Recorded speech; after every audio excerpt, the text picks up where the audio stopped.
Hello everybody, and today in this video we're going to be going over a few things that I might have missed or left out in my previous videos for my Liberator series. So firstly, we're going to be going over analog throttle, which is something I mentioned in my air-to-air part of the video.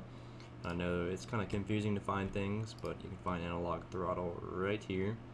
Personally, I rebound this to S, so my S key immediately stops me, and then I rebound my throttle down key to E. So the reason you rebind your throttle down key to a separate key is because when you try to land and you've hit throttle analog to land, you're gonna hover above the ground. So you have to hit your throttle down key once so you can land safely on the ground.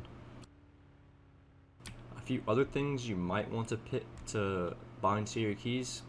Personally, I have pitch up and pitch down bound to my thumb buttons on my mouse.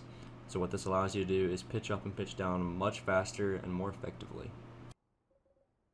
It's also an okay idea to rebind your exit vehicle key to another key, since it originally was E, I think. So my exit vehicle key is Y. It's very difficult to reach this key, so most of the time I won't accidentally hit it and eject from the vehicle.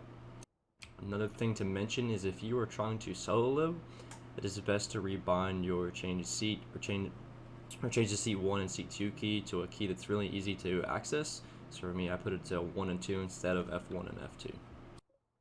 And this concludes the keybind portion of this video. So next we will move into engineer certs. So I mentioned in my cert guide that you don't have to run NANA auto repair due to the engineer passive cert. So what this does is it's called aircraft synergy, and what it does is basically grant you rank 1 anti-auto repair on your Liberator if you're an engineer flying in the lib. And again, how you find that is you go to your classes, engineer certs, passive systems, and you'll find it right here. Rank 1 is granted for free, and then you have to upgrade for 200 certs to rank 2.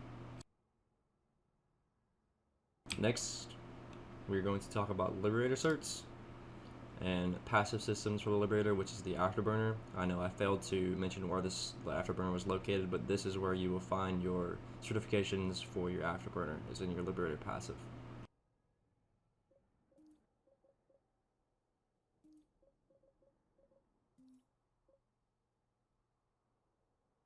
A few things I also left out in my videos for air to ground tips. You can sit very high above a fight if it's a highly contested fight. However, I really wouldn't recommend this. It's not very effective, and most of the time you will see yourself getting targeted by ESFs.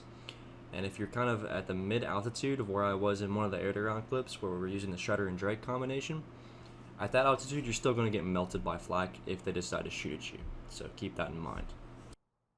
Fighting solo libs is another thing that I forgot to mention in my air-to-air tips.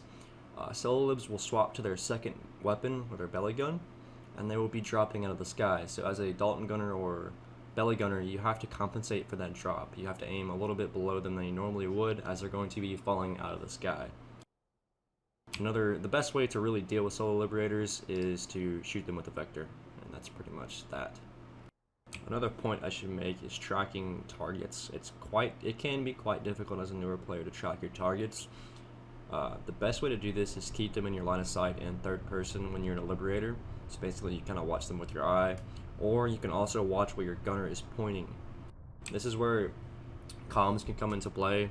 It's really good to be able to talk to your pilot or gunner and having them being able to relay information of what an ESF is doing.